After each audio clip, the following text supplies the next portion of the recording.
샬롬, 반갑습니다. 네, 다들 잘 지내셨나요? 오늘 날씨가 어제보다 조금 따뜻한 느낌이 들더라고요. 근데 또 날씨가 또 추워진다고 하니까 올 겨울 또 몸 건강히 또 감기 걸리지 않고 한 해를 또 잘 마무리했으면 좋겠습니다.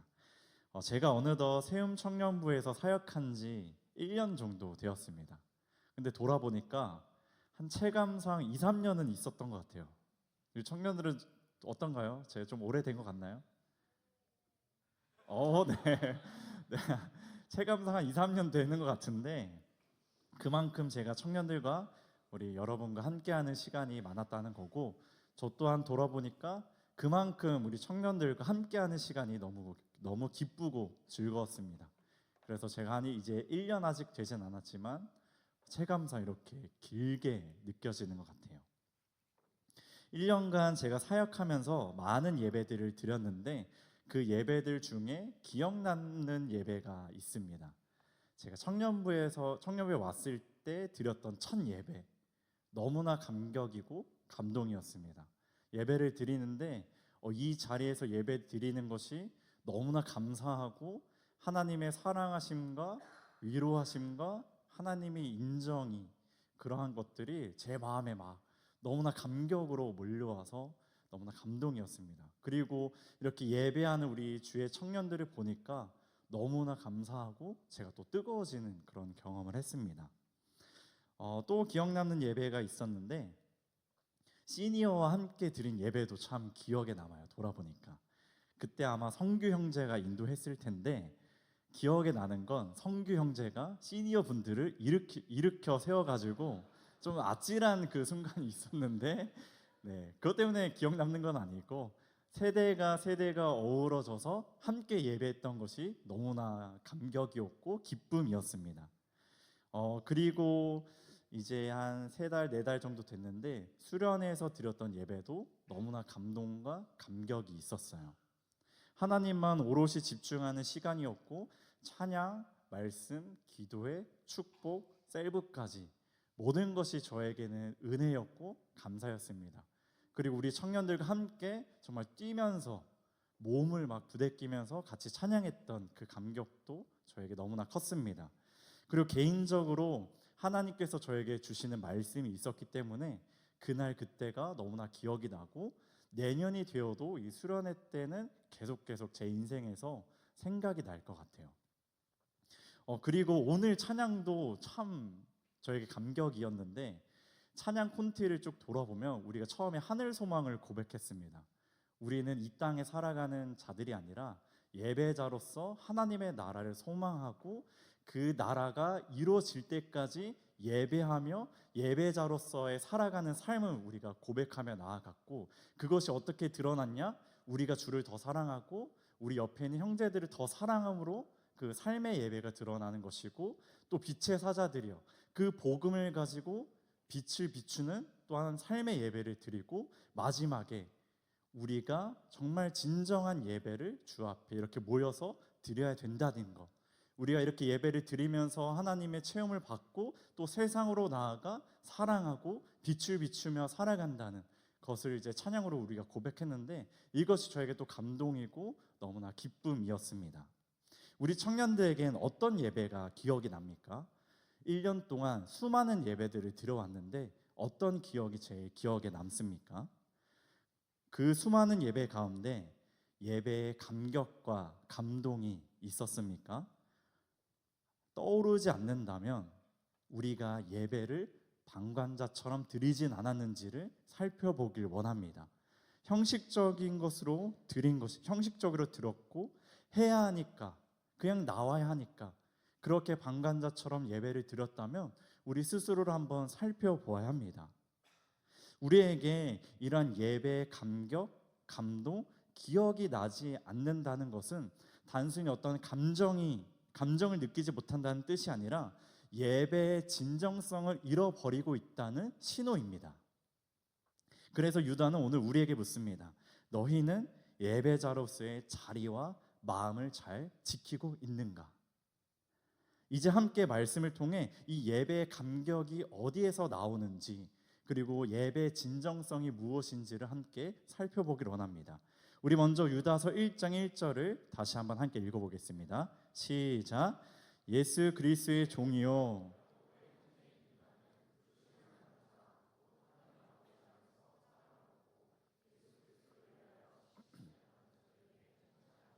자, 1절을 보니까 유다가 누구에게 편지를 보내고 있는지가 잘 나와 있습니다.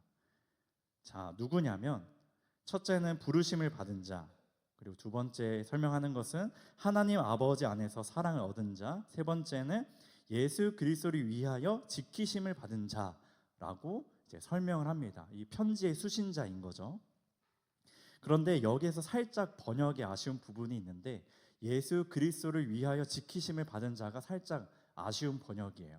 이것을 원문으로 직역하면 예수 그리스도를 목적격으로 하는 것이 아니라 예수 그리스도로 말미암아 지키심을 받은 자, 예수 그리스도로 지키심을 받은 자, 예수 그리스도 안에서 지키심을 받은 자가 더 자연스럽고 더 우리에게 의미가 와닿습니다. 말씀에 나타난 세 가지를 예배자로서의 정체성과 관련해서 생각해 봅시다. 모든 사람은 무언가를 예배하며 살아요. 모든 사람이 예배하는 예배자라고 할 수 있죠. 왜냐하면 모든 사람들에게는 이 신에 대한 감각이 있거든요. 이것을 칼빈은 종교의 씨앗이라고 표현을 했습니다. 모두가 깊은 영혼의 내면 속에 영적인 갈망함이 있으며 그 갈망을 따라 예배하며 살아간다라는 거예요. 그 예로 우리 스포츠를 한번 생각해 봅시다. 그 축구장을 한번 특정해 볼게요. 축구에는 여러 팀이 있습니다. 각 팀마다 경기 구장이 있고 각 팀을 응원하는 사람들이 있습니다. 그들 중에 열성 팬이 있고 열심히 자기가 사랑하는 팀을 위해 응원합니다. 함께 그 시간에 모여서 막 응원하죠. 우리 팀 이겨라, 승리해라. 그들의 예배 장소는 경기 구장이고 그들이 예배하는 대상은 경기하는 선수들이며 그것을 더욱 갈망하고 열성적으로 빠져들어 팀을 위해서라면 자신을 희생하는 모습도 나타나게 돼요. 이 스포츠의 열성적인 팬들을 보면 축구, 영국의 축구 팬들을 보면 이런 열성적인 막 모습들이 나오죠. 이러한 모습들이 왜 나타나는 것일까? 모든 사람에게 종교에 대한 감각이 있기 때문이에요. 그들은 스포츠를 종교를 삼아 그것을 예배하며 살아가는 겁니다. 그들은 스포츠로 부르심을 받았고 스포츠의 팀 안에서 사랑을 얻고 스포츠 안에서 지키심을 받는 것이죠. 이러한 예를 우리가 보았을 때 모든 사람이 예배하는 인간이라는 것 우리는 쉽게 알 수 있습니다. 자, 이렇게 모든 사람에게는 영적인 갈망이 있어요. 그것이 누군가에게는 스포츠로 나타날 수가 있고 누군가는 인간관계로 드러날 수 있고 다른 여러 문화들로 나타날 수가 있죠. 그 갈망은 예배로 나타나게 됩니다. 하나님을 믿지 않는 자들은 그 갈망함을 다른 무언가로 채우려고 하는 것이죠. 그들은 헛된 것을 예배하게 됩니다. 하지만 우리는 다르죠. 우리는 예배자로서의 정체성을 분명히 갖고 있습니다. 유다는 그것을 세 가지로 표현했죠. 부르심을 받은 자, 하나님 아버지 안에서 사랑을 얻은 자, 예수 그리스도로 말미암아 지키심을 받은 자라고 예배자로서의 정체성을 분명하게 우리에게 알려주고 있습니다. 우리가 하나님의 뜻을 구하는 기도를 많이 합니다. 사실 이 하나님의 뜻은 성경에 분명히 기록되어 있어요. 그것을 우리가 듣지 못할 뿐이죠. 그 뜻은 무엇이냐? 하나님의 뜻은 무엇이냐? 우리가 하나님 당신을 예배하는 것이 하나님의 뜻이에요. 하나님을 예배하는 것이 하나님의 뜻입니다. 하나님은 우리를 예배자로 부르셨어요. 예배자로 부르심을 우리는 받았습니다. 이렇게 주일에 함께 모여 예배하는 것과 삶으로 드려지는 예배자로서 우리를 부르셨다라는 거예요. 이것이 우리의 정체성이에요. 그런데 우리는 이 정체성을 갖고 그 본분에 맞게 예배하며 살아가고 있느냐라는 거예요. 우리의 이러한 마음의 동향이, 마음의 지향성이 하나님을 향하고 있는지 아니면 세상 사람처럼 다른 무언가에 스포츠에 빠지거나 돈에 빠지거나 소비주의에 빠지거나 다른 여타 문화에 빠지고 있진 않은지 우리가 돌아보아야 한다라는 거죠. 우리는 삼위일체 하나님을 예배하고 있습니까? 아니면 하나님을 다른 것으로 대체하여서 그것을 예배하며 사랑하고 살아가고 있습니까? 더 우리의 삶에 적용하여 질문하면 우리는 무엇을 원하고 있습니까? 무엇을 원하며 살고 있습니까? 무엇을 사랑하고 무엇을 생각하고 무엇에 시간을 쏟고 무엇에 나의 마음을 들이고 있는지를 돌아보길 원해요. 그 무언가에 우리는 다른 것을 두지 않기를 원합니다. 하나님을 두어야 해요. 우리 모두에게 영적 갈망이 있는데 거기에 다른 것을 두는 것이 아니라 삼위일체 하나님을 두어야 합니다. 그것이 우리의 정체성이에요. 하나님께서 우리 청년들을 부르신 것은 예배자로 부르셨고 하나님의 사랑 안에 하나님 아버지 하나님의 사랑을 얻게 하셨고 예수 그리스도로 말미암아 지키심을 우리가 받았다라는 거예요. 그래서 우리가 다른 무엇이 아닌 삼위일체 하나님만을 예배하며 사랑하며 살아가길 간절히 소망합니다. 우리 그 다음에 하나님 아버지 안에서 사랑을 얻은 자와 예수 그리스도로 말미암아 지키심을 받은 자에 대해서 우리 2절과 같이 연관해서 생각해 봅시다. 우리 2절을 함께 화면을 보면서 읽어봅시다. 시작. 긍휼과 평강과 사랑이. 여러분, 이 말씀을 보면 너무 좋지 않습니까? 긍휼과 평강과 사랑이 너희에게 더욱 많다라고 지금 유다는 예배자로서 부름받은 자에게 그렇게 표현하고 있는 거예요. 얼마나 감격이고 아름답고 너무나 좋지 않습니까? 자, 긍휼과 평강과 사랑이 너희에게 더욱 많을 것이다 라고 했는데 여기에서 말하는 너희가 누구입니까? 1절에 나오는 자들이죠. 하나님 아버지 안에서 사랑을 얻은 자, 예수 그리스도로 말미암아 지키심을 받은 자에게 긍휼과 평강과 사랑이 더욱 많다라는 거예요. 예배자는 하나님 안에서 예수 그리스도로 말미암아 큰 유익을 누립니다. 하나님께서는 예배하는 자에게 무한한 사랑을 부어주시고 우리를 세상의 유혹과 고난과 역경 가운데 지켜주십니다. 그 가운데 예배하는 자들에게 긍휼과 평강과 사랑이 더욱 풍성해져 가는 것이죠. 그러나 우리가 긍휼, 평강, 사랑을 생각했을 때 세상을 살아가는 데 있어서 별로 주목받지 못하는 것 같아요. 세상은 긍휼과 평강과 사랑을 최고의 가치로 두지 않기 때문입니다. 말로는 세계 평화, 서로 사랑을 외칠 수 있지만 실제적으로 그렇지 않은 게 세상의 모습이에요. 우리 청년들도 세상과 갈등하며 많이 느꼈을 줄 압니다. 육신의 정욕, 안목의 정욕, 이생의 자랑이 세상으로부터 나와 우리를 유혹하죠. 특히 그것이 돈과 인간관계로 나타납니다. 돈이 많으면 주님을 더 잘 섬길 수 있을 것 같아요. 돈이 많으면 나의 삶이 풍요로워서 더 주님을 잘 섬길 것 같고 다른 누군가를 더 훌륭하게 섬길 수 있을 것 같아요. 돈이 많으면 나의 삶을 지켜줄 수 있을 것 같다고 생각합니다.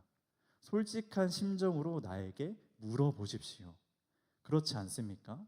돈이 있어야 주를 더 잘 섬길 것 같고 돈이 있어야 나의 삶이 보장이 될 것 같고 돈이 있어야 내 삶이 지킴을 받을 것 같은 이러한 것을 솔직한 심정으로 나에게 물어보기를 원합니다. 그리고 인간관계도 나에게 이익이 될 것 같은 사람과 친해지고 나를 보호해 줄 수 있는 훌륭한 사람과 관계를 잘 유지하려고 하지 내가 싫어하는 사람, 내가 미워하는 사람, 조금 불편한 사람은 저 멀리 두고 주님이 말씀하신 이웃의 사랑을 잘 실천하지 않으려고 하죠. 우리는 이 세상과 세상에 있는 모든 것들에게 유혹을 받아 사실 마귀의 관계에 빠져 그 속임수에 빠져 영적 전쟁에서 패배하고 마는 겁니다. 그러니 우리의 신앙이 성숙해지지 않고 유아적인 것에 머무르게 되는 것이죠. 긍휼과 평강과 사랑이 정말 우리의 인생에서 가치가 없는 것일까요? 어떻게 생각하시나요? 긍휼, 평강, 사랑 말이야 좋지. 하지만 그것이 나에게 밥을 먹게 해주진 않아. 나에게 돈을 가져다 주진 않아. 그것이 나의 삶을 지켜주진 않아 라고 생각할 수 있습니다. 맞습니다. 긍휼과 평강과 사랑은 우리에게 돈을 벌어다 주진 않죠. 그래서 열심히 공부도 해야 되고 취업 준비도 해야 되고 열심히 직장 생활도 해야 돼요. 그것도 잘 감당해야 됩니다. 그런데 우리는 단순히 밥벌이 하려고 이 땅에서 사는 것이 아니에요. 아까 찬양으로 고백했잖아요. 우리는 이 땅에 소망을 두는 것이 아니라 하나님 나라에 소망을 두고 살아가는 자입니다.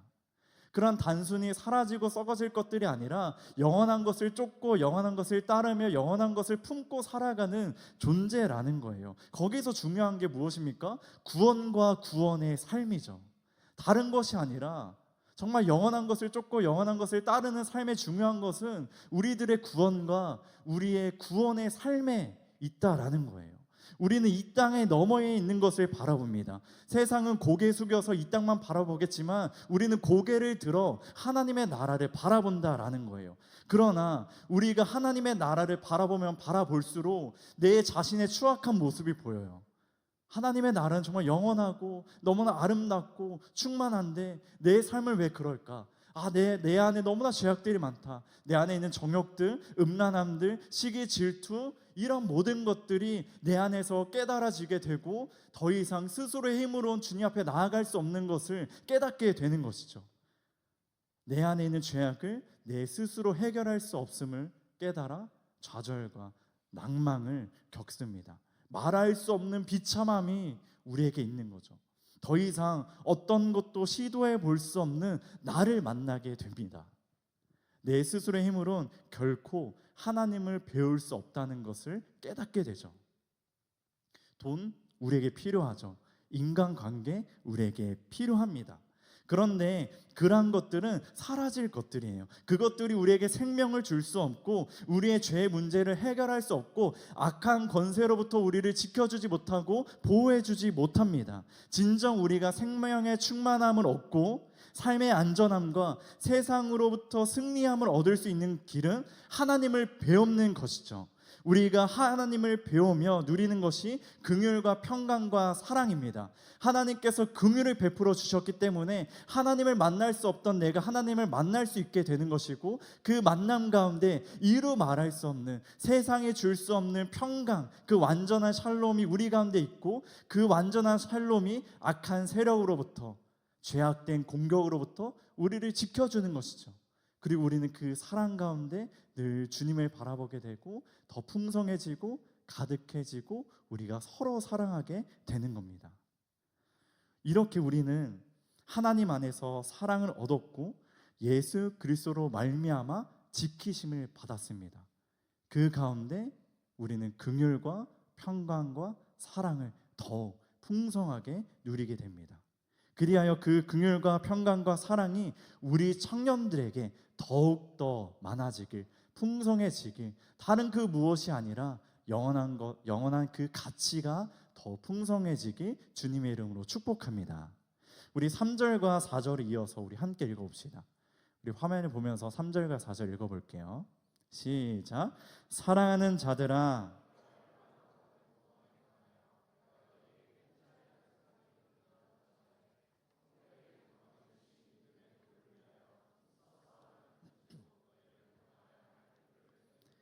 이는 가만히 들어온 사람 몇이 있음이라. 그들은 옛적부터 이 판결을 받기로 경건하지 아니하여 홀로 하나이신 주제 곧 우리 주 예수 그리스도를 부인하는 자니라. 자, 여기에 보면 유다는 사랑하는 자들에게 구원에 관하여 편지를 쓰려고 했어요. 그 구원에 관하여 편지를 쓰려고 마음이 막 간절했습니다. 그러나 유다는 믿음의 도를 위하여 힘써 싸우라고 권하는 편지로 바꾸죠. 왜냐하면 그 이유가 4절에 나와 있습니다.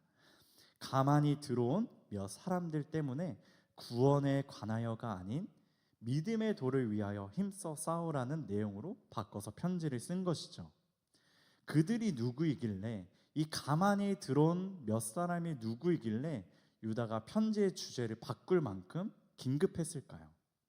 자, 4절 중간쯤에 보니까 그들에 대한 설명이 나오는데 경건하지 아니하여, 즉 그들은 경건하지 않은 자들이었어요. 유다가 말한 이 경건하지 않음은 6절과 연관이 있습니다. 우리 6절도 함께 읽어볼까요? 시작. 또 자기 지위를 지키지 아니하고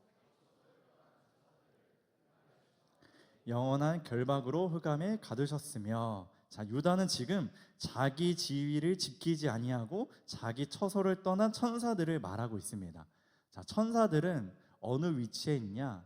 하나님의 은혜 보좌 안에서 하나님을 찬양하고 예배하는 피조물이죠. 그들은 하나님 보좌 앞에서 하나님을 예배하며 찬양해야 했습니다. 그런데 그들이 자기 지위와 처소를 떠나버리게 돼요. 하나님 앞에서 떠나 하나님을 예배하지 않고 찬양하지 않았다라는 것이죠. 즉 그들은 하나님의 은혜를 저버렸고 하나님을 예배하는 사명에서 떠나버린 겁니다. 즉 유다는 이 불경건함에 대해 은혜의 지위를 지키지 않고 사명의 처소를 떠난 것으로 말을 합니다. 은혜의 지위와 사명의 처소라는 말이 잘 다가오지 않을 수 있는데 이를 1절과 2절과 연관하여 생각하면 은혜의 지위는 예배자로서 누리는 것들, 긍휼과 평강과 사랑이고, 사명의 처소는 예배자로서의 정체성, 우리가 예배자로서의 부름을 받았고 예배자로서 살아가는 삶을 말합니다. 가만히 들어온 몇 사람이 이 예배자로서의 정체성을 상실시켜 버린 거예요. 예배자로서의 누리는 긍휼과 평강과 사랑을 빼앗아 가 버린 것이죠. 유다는 그것을 말하고 있는 거예요. 자, 그러면 이 가만히 들어온 몇 사람이 어떻게 해서 은혜의 지위와 사명의 처소에서 떠나버리게 한 것일까요? 자, 은혜와 사명이라는 것에 정욕이라는 것을 더했을 겁니다. 정욕이라 함은 자기 중심적인 욕망이에요. 은혜와 사명에 이 정욕을 더해버리면 순식간에 그것이 왜곡되어 버립니다. 자, 선악과 사건을 한번 예로 들어볼게요.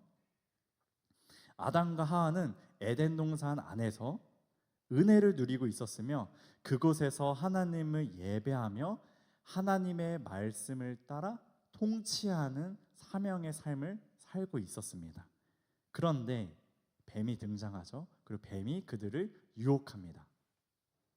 그는 그들에게 이러한 정욕, 교만함을 자극하였고 선악을 알게 하는 나무가 이 정욕으로 인해서 먹음직도 하고 보암직도 하고 탐스럽기도 한 나무로 보이게 됩니다. 정욕이 들어오니까 하나님의 말씀보다, 하나님의 통치를 따르는 것보다 더 나의 정욕으로 하나님의 말씀을 어기는 것이 더 좋게 보이고 하나님 떠나는 것이 더 나의 자유처럼 느껴지는 이런 일들이 발생하게 된 것이죠. 즉 하나님 안에서 예배하며 사는 것보다 나의 정욕대로 살아가는 것이 은혜이고 자유이고 내 마음대로 살아가는 것이 사명이라고 인식하게 되는 거예요. 하나님을 그래서 떠나버리게 됩니다. 그리고 그들은 에덴 동산에서 쫓겨나게 되죠. 이것이 오늘 우리의 예배에서도 동일하게 나타납니다. 불경건은 하나님이 주신 은혜의 지위와 예배자로서의 그 사명의 처소에서 떠나는 것이라고 말을 했어요. 그 떠남은 대부분 정욕이라는 자기 중심적 욕망에서 시작합니다. 우리 마음 가운데 가만히 들어온 몇 사람, 즉 가만히 들어온 정욕 때문에, 자기 중심적인 욕망 때문에 우리를 은혜의 지위와 사명의 처소에서 떠나게 만듭니다. 그 결과 우리가 예배자로서의 그 삶의 모습이 사라져 버리게 되니까 은혜는 방탕한 것이 되어 버리고 예수님은 우리의 삶에서 주변으로 밀려나게 되는 겁니다. 예수를 부인하면서 살아가게 되는 거죠. 하나님을 향한 예배가 나 중심의 예배로 바뀌고 예배 가운데 은혜를 받아 나를 변화시키는 것이 아니라 예배에 무감각해지고 어쩌면 습관적인 참여로 변질되어 버리고 삶의 주제권이 예수 그리스도에게서 다른 것으로 넘어가 버리게 되는 것이죠. 창세기 4장에 가면 가인과 아벨의 이야기가 나옵니다. 어느 정도 이야기를 알고 있을 텐데 가인은 땅의 소산을 하나님께 제물로 드렸고 아벨은 양의 첫 새끼와 기름을 하나님께 드렸습니다. 하나님께서는 누구의 제물을 받으셨죠? 아벨과 아벨의 제물을 받으셨어요. 가인의 것은 받지 않으셨습니다. 자, 왜 하나님은 아벨과 그의 제물을 받으셨고 가인과 가인의 제물을 받지 않았을까요? 어떤 차이가 있었길래 하나님은 아벨의 것을 받으시고 가인의 것을 받지 않았을까요? 그들의 제사를 한번 비교해 보면 먼저 제물에 대한 차이가 있었어요. 가인은 땅의 소산, 즉 곡식을 드렸고 아벨은 양의 첫 새끼와 기름을 드렸습니다. 자, 아벨이 드린 제물이 더 좋은 것이어서 하나님이 받으셨을까요? 가인은 곡식 하나를 드렸는데 아벨은 양의 첫 새끼와 기름 두 가지를 드려서 하나님이 받으셨을까요? 자, 아벨은 피를 흘리는 제사를 드려서 하나님께서 받으셨을까요? 자, 레위기 제사법을 보면 제물이 동물뿐만 아니라 곡식 제사도 드렸던 것이 나옵니다. 그리고 피 흘리는 제사에 있어서도 속죄제에 있어서도 동물뿐만 아니라 가난한 자들을 위해서는 곡식도 가능하다라고 하나님께서 말씀하셨어요. 우리 레위기 5장 11절을 우리 함께 읽어볼까요? 레위기 5장 11절입니다. 시작. 만일 그의 손이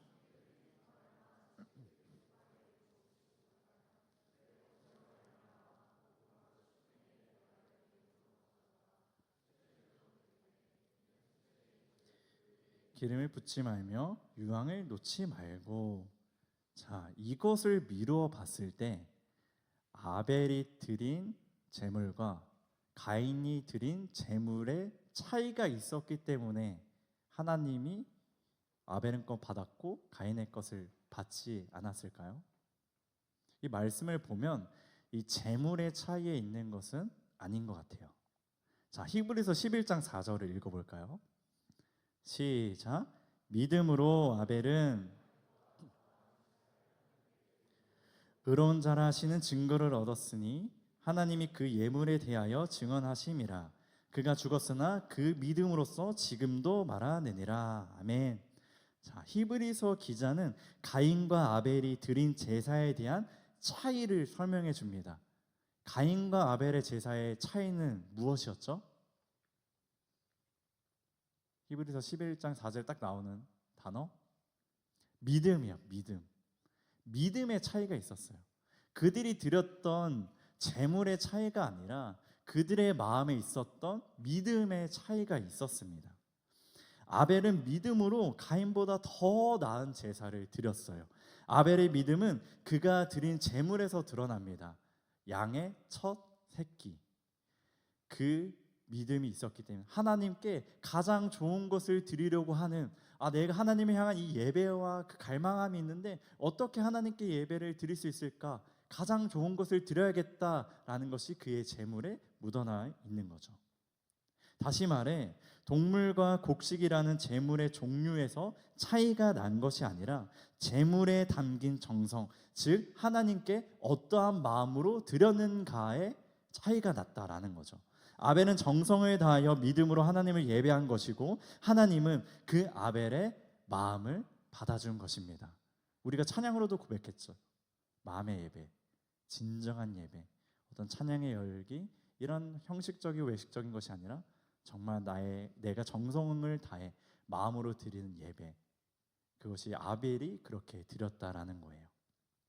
저는 이 정성을 다하여 믿음으로 드린 예배를 예배의 진정성이라고 표현하고 싶습니다. 예배의 진정성은 예배를 드리는 태도에서 드러나요.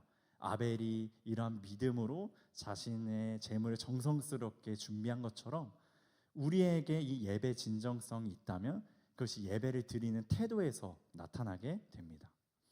아벨이 하나님을 예배할 때를 상상해 보자면 하나님을 향한 나의 이 진정한 마음을 어떻게 표현할 수 있을까? 그래, 내가 지금 양을 치고 있으니 양 중에 가장 좋은 것을 하나님께 드리자. 그것을 준비하여서 나의 마음을 하나님께 올려드리자 하면서 그 제물을 골랐을 것이고, 그 제물을 손질하면서 하나하나 하나님을 향한 마음을, 그 믿음을 드렸을 겁니다. 그의 진심이 예배를 준비하는 것에서 나타난 거죠. 하나님께서 얼마나 기뻐하실까? 하나님께서 얼마나 좋아하실까? 내가 더욱더 정성스럽게 준비해야지라고 하는 거죠. 그리고 그는 하나님을 예배하며 겸손하게 무릎 꿇지 않았을까요? 주님, 나를 불쌍히 여겨주세요. 내가 이 재물을 가지고 주 앞에 나아갑니다. 나에게 이러한 연약한 모습들, 내 안에 추악한 죄악들 용서해 주시고 나를 불쌍히 여겨주세요 라고 기도하고 겸손하게 무릎 꿇었을 겁니다. 우리를 돌아봅시다.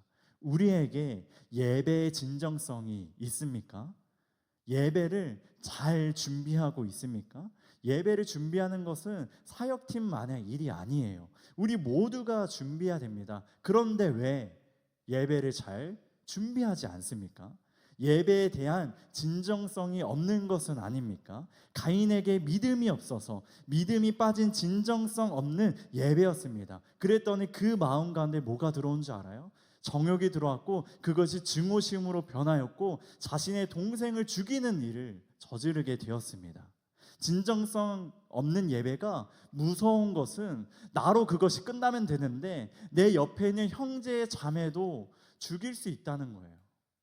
나의 진정성 없는 예배가 전염되고 영향을 미쳐서 내 옆에 있는 형제 자매도 예배를 잘 드리지 못하여서 영적 생명력을 공급받지 못하여 죽게 되는 일이 일어날 수 있다라는 거예요. 나 한 명의 진정성 없는 예배가 가만히 들어온 몇 사람이 되어 가인과 같이 내 옆에 있는 형제 자매의 예배를 방해하여서 그들이 영적으로 생명을 공급받지 못하게 할 수 있다는 거예요. 나의 진정성 없는 예배가 내 옆에 있는 형제 자매의 긍휼과 평강과 사랑을 앗아가 버린다는 거죠. 우리 한번 예배에 진심이어 봅시다. 예배에 진심을 가져봅시다. 예배에 진정성을 가져봅시다. 예배 때 부어주실 긍휼과 평강과 사랑을 기대하고 나의 진정성 있는 예배를 통하여서 내 옆에 있는 형제 또한 진정으로 주 앞에 나아가는 것을 기대해 봅시다. 기대하는 마음으로 예배를 나의 삶에서, 나의 일상에서 좀 준비해 봅시다. 우리들의 예배가 달라질 것이고, 예배를 통해 새 생명의 역사가 일어날 것이고, 세상의 유혹, 고난과 역경, 그리스도의 삶이 그리스도로 말미암아 지키심을 받게 될 줄 믿습니다. 진정한 예배 가운데 이런 모든 것들이 이루어지는 거예요. 우리 마지막으로 3절을 다시 한번 읽어볼까요? 3절입니다. 시작. 사랑하는 자들아,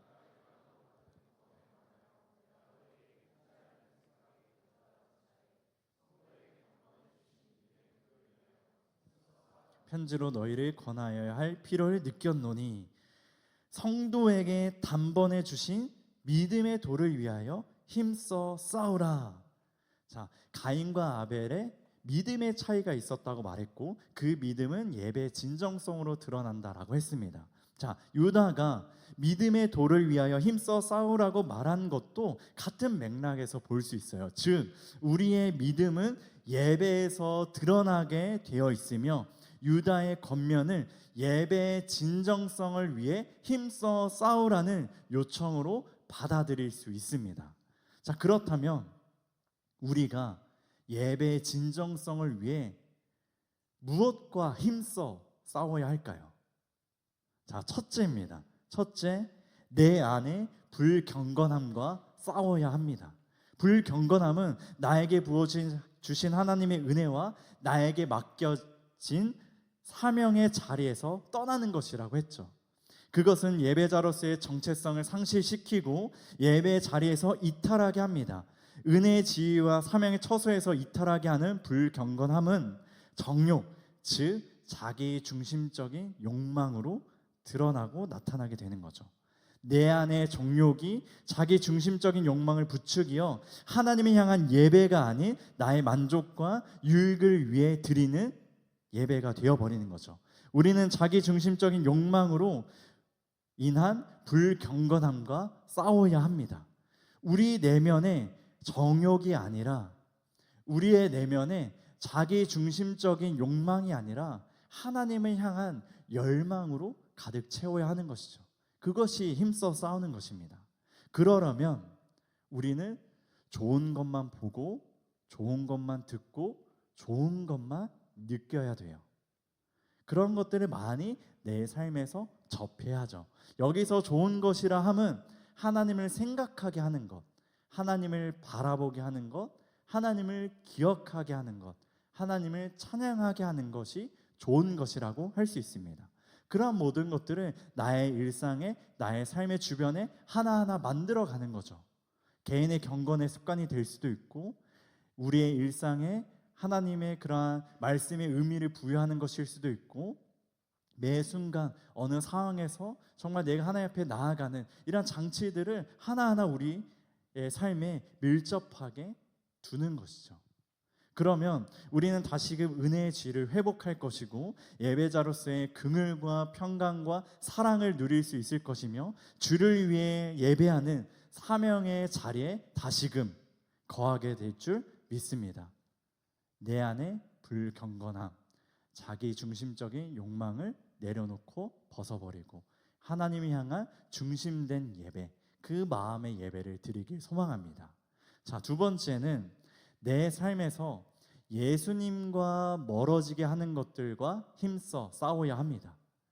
자, 내 삶을 한번 보면 내 삶에서 주님은 지금 어느 정도의 거리에 있습니까? 밀접한 거리입니까? 아니면 아무런 관계가 없을 만큼 저 멀리에 예수님을 두고 관계하고 있습니까? 이것은 내 삶을 진단하면 바로 알 수 있습니다. 나의 사랑이 무엇을 지향하고 있으며 나의 사랑의 대상, 내 사랑의 목적은 무엇인지, 그 대상은 누구인지를 보는 것이죠. 사랑이 무엇을 지향하고 있는지 확인하려면 나의 시간을 어디에 투자하고 있는지, 어디에 쏟고 있는지, 어디에 헌신하고 있는지를 보면 됩니다.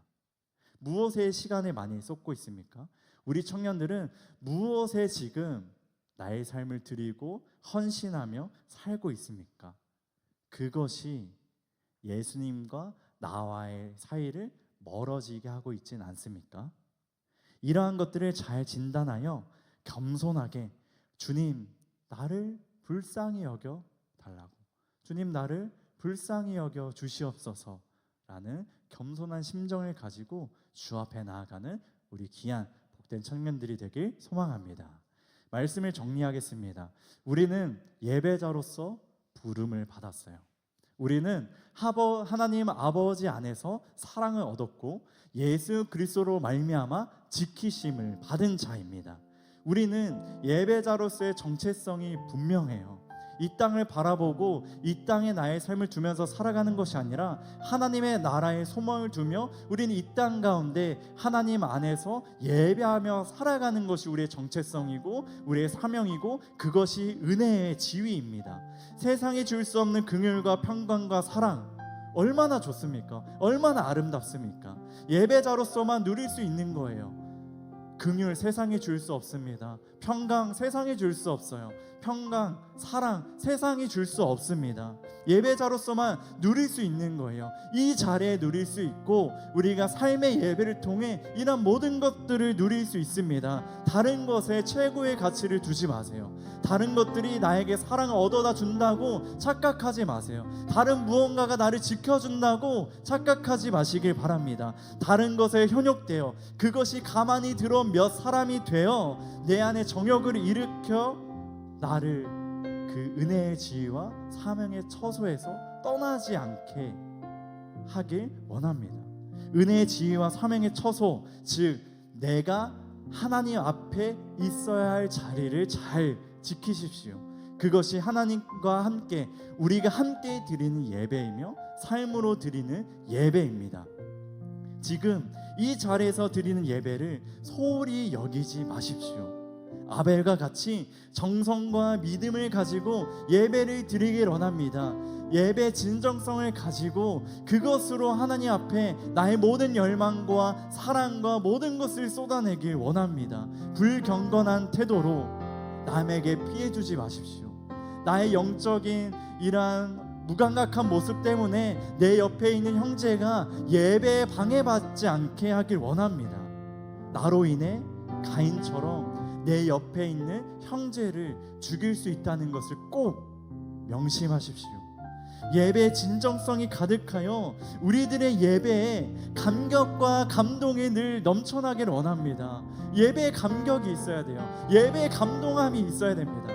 우리가 하는 찬양 너무나 감격이 되고, 우리가 말씀 읽고 말씀 듣는 것, 우리가 함께 기도하고 함께 교제하는 것, 이 모든 것들에 감격과 감동이 있어야 돼요. 그것을 우리 청년들이 참 누렸으면 좋겠습니다. 저만 누리는 것이 아니라, 다른 특정한 누군가만 누리는 것이 아니라, 우리 모두가 그 예배의 감격을 누리며 정말 이 예배가 기대가 되고 예배가 기다려지고, 이 예배를 드리면서 하나님의 나라를 소망하게 되고 하나님 나라의 영원한 그 생명을 얻게 되고, 그 평강함이, 완전한 샬롬이 내 안에 가득하게 되는 우리 모든 공동체 가운데 가득해지길 간절히 원해요. 그러려면 예배를 진정으로 드려야 됩니다. 진정성을 가지고 믿음을 가지고 주 앞에 드려야 돼요. 그것은 이제 우리가 예배를 준비하는 모습이나 예배를 드리는 태도에서 드러나게 됩니다. 내 안에 불경건함과 싸우십시오. 하나님과 멀어지게 하는 것, 예수님과 멀어지게 하는 것들이 있다면 내려놓고 그것들을 막으십시오. 사랑하는 세움의 청년들, 우리 진정한 예배를 만듭시다. 그것을 같이 비전으로 품고 꿈꿉시다. 설레지 않아요? 예배 자리에 올 때마다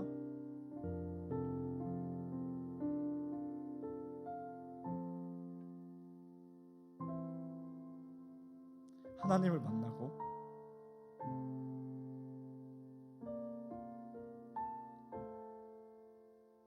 지치고 쓰러졌던 영혼이 이 자리에 나와서 회복되고, 내 삶이 너무나 어려워서 하나님을 원망하고 부정했는데 예배에 감격이 회복되어 하나님 살아계시는구나, 여전히 하나님께서 나를 인도하시는구나. 이것은 각자 개인의 문제가 아니라 우리가 함께 그 마음을 가져야 돼요. 함께 감격이 있어야 되고 감동함이 있어야 됩니다. 예배 우리가 함께 만들어 갑시다. 모두가 진정성을 가지고 예배에 참여합시다. 방관하지 말고 삼위일체 하나님과 깊은 사귐의 교제 가운데 들어갑시다. 오늘 이 말씀이 우리 모든 청년들에게 도전이 되길 주님의 이름으로 축복합니다. 아멘. 우리 다 같이 일어나서 우리 찬양하며 기도의 자리로 나아갑시다.